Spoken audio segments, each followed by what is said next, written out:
On entame maintenant la carte principale et le premier combat, c'était Shogun contre Paul Craig. Ce qu'on a vu dans un premier temps dans ce combat, c'était un Paul Craig qui était plus sur une frappe, donc un kick, une frappe, contre un Shogun qui essayait de combiner un petit peu plus en anglaise. Mais Craig a rapidement imposé sa domination, notamment au sol. Au retour de la pause, on voit un Shogun qui a plus de mal à porter des frappes franches et engagées parce qu'il n'a pas envie d'aller au sol, ce Shogun. Et Paul Craig va bien évidemment réussir à l'amener au sol, puisque quand vous redoutez quelque chose, ça finit souvent par se produire. Il reste à ce moment-là 3 minutes dans le round.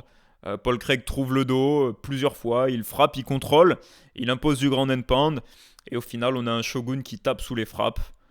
Euh, Ça fait mal au cœur. Ça fait mal au cœur parce que, Shogun, on l'a vu grandir dans ce sport, on l'a vu évoluer. Et puis là, il est arrivé en bout de course. Son corps est fatigué, mais on voit en plus que là, son âme de guerrier est fatiguée. C'est vrai que taper sous les frappes, c'est quelque chose qu'on voit assez rarement, et c'est souvent indicateur que, voilà, quelque part, le guerrier à l'intérieur est fatigué, pour ne pas dire un autre mot.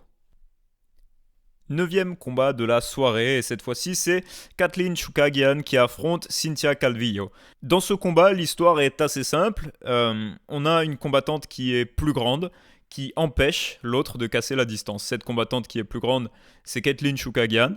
Elle gagne par décision unanime des juges et elle a utilisé son allonge pour garder Calvillo à distance et punir les tentatives de cassage de distance justement, couper court aux éventuels échanges qu'on aurait pu avoir en striking.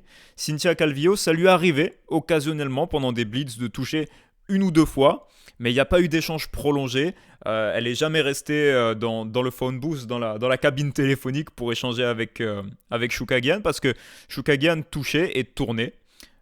Donc, quand on n'arrive pas à casser la distance contre un combattant qui est beaucoup plus grand, eh ben, quand on peut être touché, on ne peut pas rendre les coups et ça devient problématique. De la part de Calvillo, peut-être qu'on aurait aimé voir un petit peu des kicks pour masquer les entrées en points. On aurait aimé voir peut-être des tentatives d'amener au sol. Mais Calvillo, elle s'est entêtée à vouloir échanger debout. Ça a été une nuit compliquée pour elle et Chookagian, elle gagne. Décision logique. Dixième combat de la soirée, Mike Perry contre Tim Means. Je vais faire des onomatopées après les noms de chacun et vous allez comprendre le style de combat auquel on a eu droit. Mike Perry, boum, boum. Tim Means, pop, pop, pop, pop, pop, pop. Alors dans ce combat, Mike Perry, il a eu du succès au sol en début de combat. Il a notamment tenté plusieurs étranglements, mais suite à ça, à partir du deuxième round, il a joué le rôle du taureau contre un Tim Means qui jouait le rôle du torero. C'est-à-dire que Perry essayait de charger et de toucher très fort au visage, ce qu'il a réussi à faire une fois ou deux, hein, mais sans pouvoir finir le combat. Et de son côté, on avait un Tim Means qui sortait des frappes, qui tenait le centre, qui faisait reculer son adversaire avec des frappes constantes en ligne. C'est ça qu'on appelle le pop-pop, c'est-à-dire que c'était des frappes des 1-2 en ligne qui permettaient de toucher fréquemment son adversaire, de marquer des points, d'avoir une accumulation de coups qui vient infliger des dégâts sur le temps. Et de son côté, Perry, il essayait de casser la distance pour toucher fort en anglaise et créer la bagarre. Dans le troisième round, ça commençait un petit peu. Timmins a été touché et il est rentré dans la bagarre parce qu'il a sa fierté. Mais, il finit par casser ses échanges et à revenir, vous savez, à être raisonnable, à revenir au loin pour reprendre le centre de l'octogone, pour refaire reculer Perry. Et il ne se réengagera pas dans la bagarre jusqu'à peut-être 30 ou 20 secondes avant la fin, où là il se fait plaisir un petit peu, Tim Means. Mais victoire par décision. Son style lui a permis de maintenir le rythme debout. Il a su reconnaître et désamorcer les instants de bagarre, les instants de frénésie dans le troisième round. Il a combattu son combat à lui et pas celui de Perry.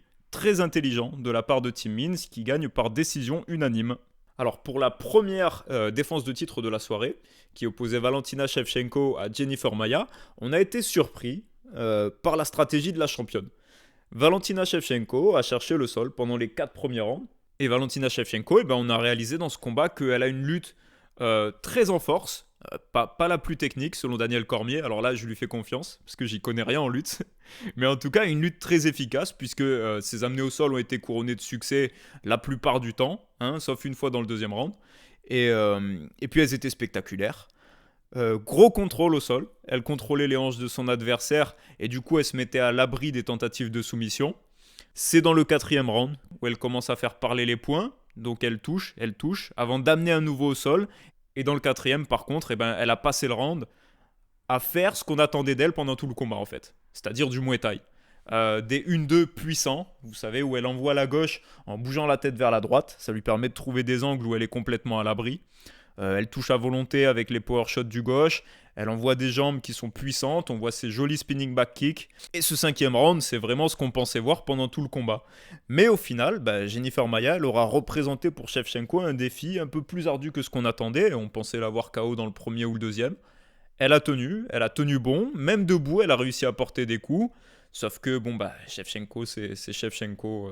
Euh, Elle a montré, en plus de son stand-up dévastateur, une lutte et un contrôle efficace ce samedi. Et Shevchenko conserve sa ceinture. Elle gagne à la décision unanime, 49-46.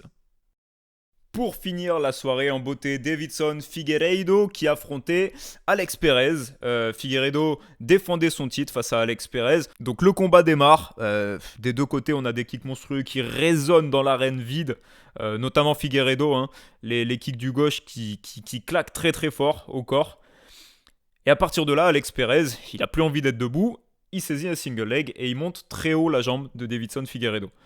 Regardez à quel point on est dans une situation désavantageuse pour Figueiredo et à quel point il est capable de retourner ça rapidement. Hop, on shoot en ciseaux et il s'attaque à la jambe opposée d'Alex Perez. Il est un peu bas sur la jambe, mais il pourrait quand même décider d'attaquer une cheville.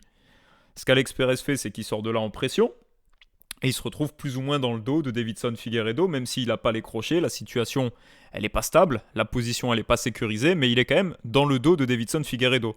Donc c'est à nouveau une position désavantageuse pour lui. En se retournant, Figueiredo gagne la guillotine. En se retournant, il passe le bras au-dessus du dos d'Alex Perez. Il trouve la nuque, il étrangle. Alex Perez essaie de se relever, il n'arrive pas à sortir. Deiveson Figueiredo est juste trop fort physiquement, c'est juste trop serré.